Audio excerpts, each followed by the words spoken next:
एक दरड कोसळली आहे। धुळे औरंगाबाद सोलापूर महामार्ग यामुळे पूर्णपणे बंद झालाय। कन्नड घाटात ही दरड कोसळल्याने हा महामार्ग बंद आहे। जवळपास 3 ठिकाणी घाटामध्ये दरड कोसळली आहे। अर्थातच हा महामार्ग रहदारीचा महामार्ग आहे आणि त्यामुळे इथे आता सध्या वाहनांच्या लांबच लांब रांगा लागल्या आहेत। 3 ठिकाणी जोरदार पावसामुळे ही दरड कोसळल्याची माहिती मिळते।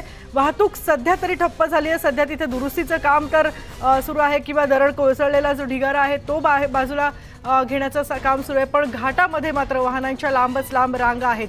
पूर्णपणे या महामार्गावर सध्या चिखल झालेला आहे कारण पाऊस भरपूर सुरू आहे आणि या चिखलामध्ये काही वाहनं अडकून फसलेली आहेत। त्यामुळे ही दृश्यांमध्ये आपण बघू शकतो कशा प्रकारे ही वाहनं तिथे अडकलेली आहेत। ही वाहनं जोपर्यंत बाजूला होत नाहीत, हा चिखल कमी होत नाही तोपर्यंत इथून हा महामार्ग पुन्हा सुरळीत होणं अवघड आहे। कन्नड घाटातला हा सगळा चिखल बाजूला केल्याशिवाय इथली वाहतूक सुरळीत होणं हे अगदी अशक्य आहे। हे आपल्याला अगदी समोर दिसतंय।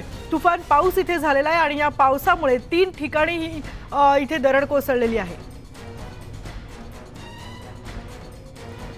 आपल्या सोबत आहेत आमचे प्रतिनिधी सचिन जिरे। सचिन, किती वेळ आता उलटलेला आहे साधारण दरड कोसळून आणि आत्ताची तिथली काय परिस्थिती आहे, कारण वाहतूक पूर्णपणे या महामार्गावरची ठप्प झाली होती?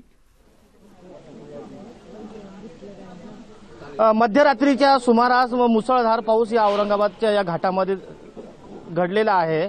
या पावसामध्ये अतिवृष्टी झाल्याचं सांगितलं जात आहे। मोठ्या प्रमाणात पावसामुळे या ठिकाणी या घाटामध्ये 5 ते 6 ठिकाणी दरड कोसळलेले आहे। त्यामुळे ही सर्व वाहतूक जी आहे ती ठप्प झालेली आहे। अनेक वाहनं या ठिकाणी अडकलेले आहेत। रात्रीपासून या ठिकाणी नागरिक जे आहेत तर इथं उपाशी राहिलेले आहे, त्यांना मदत कार्य या ठिकाणी सुरू आहे।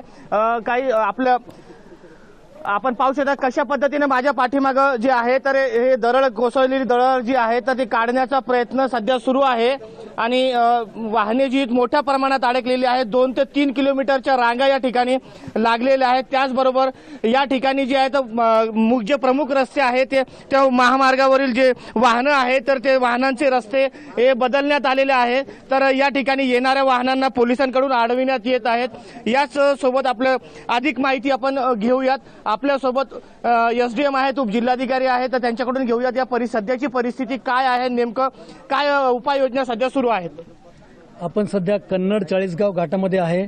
काल रात्रीपासून मोठ्या प्रमाणात अतिवृष्टी झाल्याने कन्नड चाळीसगाव दरम्यानचा जो घाट आहे त्याच्यामध्ये साधारणतः 5 ते 7 ठिकाणी दरडी कोसळून वाहतूक ठप्प झालेली आहे। परंतु रात्री 1:30-2 वाजल्यापासून सुमारे हायवे ट्रॅफिक पोलीस, राज्य राखीव पोलीस, आपले स्टेट पोलीस, सर्वजण अधिकारी कर्मचारी आणि तहसीलदार, तालुका कृषी अधिकारी, पीआय साहेब, मी स्वतः इथे हजर आहेत आणि प्रशासनाच्या वतीनं ट्रॅफिक सुरळीत करण्याचं काम चालू आहे। परंतु फार मोठ्या प्रमाणात अतिवृष्टी आणि दरडी कोसळल्यामुळे त्याला थोडासा वेळ लागत आहे। दरम्यानच्या काळामध्ये जे प्रवासी, जे ड्रायव्हर आहेत त्यांच्या जेवणाची सोय तालुका प्रशासनाकडून करण्यात येत आहे, जेणेकरून त्यांना कुठला त्रास होणार नाही। येथे नुकतंच थोड्याच वेळात माननीय जिल्हाधिकारी सर, माननीय आमदार सर इथे व्हिजिट करत आहेत आणि कामाला गती देण्याचा प्रयत्न करत आहेत। धन्यवाद। ही होती परिस्थिती। जिल्हाधिकारी साहेब यांनी आपल्याला या परिस्थितीचं माहिती। आपण पुढे जाऊयात, कशा पद्धतीने सध्या हा रेस्क्यू सुरू आहे, का वाहने अडकलेली आहेत। आपण या ठिकाणी आपण पाहू शकतात की कशी वाहने आहेत, दरड कोसळलेली आहे। ती दरड जी आहे तर ती काढण्याचं काम युद्ध पातळीवर सुरू आहे। पोलीस प्रशासन असो, महसूल प्रशासन असो, जिल्हा प्रशासनाच्या वतीने मोठ्या प्रमाणात या ठिकाणी युद्ध पातळीवर हे काम सध्या सुरू आहेत। आणि दुसरीकडे आपण पाहू शकतात की ही जी नागरिक आहेत ते नागरिक देखील या कामाला मदत करत आहेत। अशी एकंदरीत परिस्थिती आहे। मात्र या परिस्थितीमुळे वाहनांच्या रांगा या ठिकाणी तब्बल 12 तासापेक्षा नागरिक या ठिकाणी थांबून आहेत। अपराध देखील या नागरिकांना बाहेर काढण्यात आला आहे। त्याचबरोबर ही या रस्त्यावर वाहतूक देखील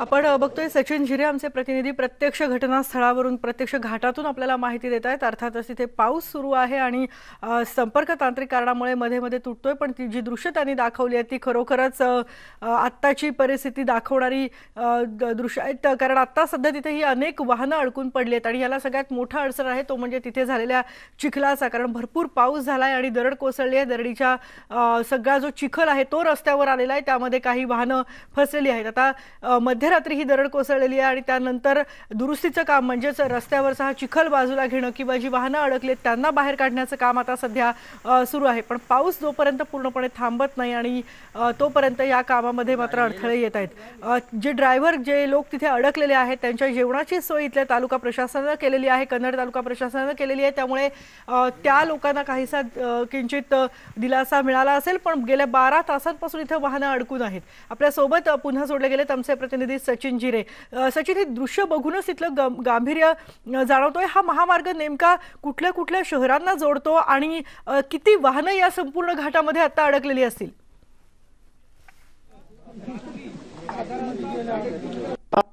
मध्ये सध्या तरी नाही का 100च्या पुढे वाहने, कारण की पोलिसांनी तत्परता दाखवते। ही जी घटना घडली होती त्यानंतर रस्त्यावरून पोलिसांनी काही अंतरावरच ही वाहने जी आहेत तर ती थांबवली होती। पाठीमागच्या जर आपण या मुख्य महामार्गाचा विचार केला तर अनेक वाहने जी आहेत मालवाहू वाहने, कारण की औरंगाबादमध्ये MIDC आहे, भुसावळ, चाळीसगाव, गुजरात या भागातून येणारी जी वाहने आहेत ती वाहने आपल्या औरंगाबादच्या MIDC मध्ये येत होती। मात्र ही जी सर्व वाहने होती तर ही वाहने जी आहेत आता पूर्णपणे थांबवण्यात आलेली आहे। वाहतुकीचा मार्ग बदलण्यात आलेला आहे, त्यामुळे वेळीच पोलिसांनी दक्षता दाखवल्याने या मार्गावरती या घाटावरती वाहतूक कोंडी होती ती काही प्रमाणात तरी सध्या निवळलेली आहे। मात्र पोलीस प्रशासनाचं काम अजूनही सुरूच आहे। मोठ्या प्रमाणात चिखलांचा खच जो आहे रस्त्यावरती पसरलेल्या वरती पाऊस सुरू आहे, यामुळे कुठेतरी अनेक अडचणी या ठिकाणी येत आहेत। नागरिक जे आहेत रात्री 12 वाजेपासून नागरिक या ठिकाणी आहेत। आपण काही नागरिक पाहू शकतात की आपल्या सोबत आहेत। हा चिखलाचा खच तुम्हाला दाखवतोय कशा पद्धतीने हा चिखलाचा जो खच आहे या चिखलाच्या खचमुळे या ठिकाणी अनेक अडथळे निर्माण होत आहेत। जो रेस्क्यू ऑपरेशन आहे, जो या ठिकाणी गाड्या अडकलेल्या आहेत त्या गाड्या काढण्याचं काम चालू आहे, मात्र या चिखलांमुळे पाय फसतात आणि कर्मचाऱ्यांना देखील हे काम व्यवस्थित करतात येत नाही। याच रस्त्यावर किमान 5 ते 6 ठिकाणी अशा पद्धतीने काम सुरू आहे आणि बुलडोझरच्या साह्याने सध्या क्रेनच्या साह्याने ही जी सर्व माती आहे ती काढण्यात येत आहेत। हे नागरिक रात्रीपासून या ठिकाणी आहेत, त्यांच्याकडून आपण जाणून घेऊयात नेमकं तुम्ही केव्हापासून या इथं आहात? 12 बजे से, रात में 12 बजे से। नेमकं काय घडलं होतं रात्री? पानी आया बहुत ज्यादा से और ऊपर से पत्थरे गिरे, ट्रैफिक जाम हो गई। और जब से हम 12 बजे से रुके हुए हैं यहाँ पर, रात में कोई पानी की व्यवस्था नहीं है, कोई खाने की कुछ नहीं है, क्या नहीं है, बहुत परेशान है रात से। फैमिली वाले भी परेशान है, हमारे फैमिली वाले भी फोन कर रहे हैं, सब चिंता में लगे हुए हैं हमारी। या ठिकाणी रात्रीपासून हे जे ट्रक ड्रायव्हर होते हे बाकीचे इतर जे नागरिक होते ते अडकून आहेत, कारण की त्यांना पाठीमागेही जाता येत नाही आणि पुढेही येता सचिन, मी तुला थांबवते। काही वेळापूर्वी आता जे अधिकारी होते ते असं म्हणालेत की या घाटात जे अडकले आहेत त्या लोकांच्या जेवणाची किंवा खाण्याची त्यांची व्यवस्था करण्यात आली आहे, त्यांच्यापर्यंत पाणी पोहोचवण्यात आलंय। मग या लोकांपर्यंत ही मदत पोहोचली नाहीये का? कारण 12 तासांपासून जर लोक अडकले असतील तर खाण्यापिण्याची व्यवस्था जर नसेल तर खूप गंभीर परिस्थिती आहे। आत्ताच थोड्या वेळापूर्वी या ठिकाणी चुडा आणि पाण्याच्या बॉटल जे आहेत तर जिल्हा प्रशासनाच्या वतीने पोलिसांच्या वतीने या ठिकाणी आणण्यात आलेलं आहे आणि आता ही मदत यांना मिळालेली आहे। नेमकं किती तासापासून तुम्ही आपण पुन्हा माहिती घेणारच आहोत, पण सध्या मुख्यमंत्री उद्धव ठाकरे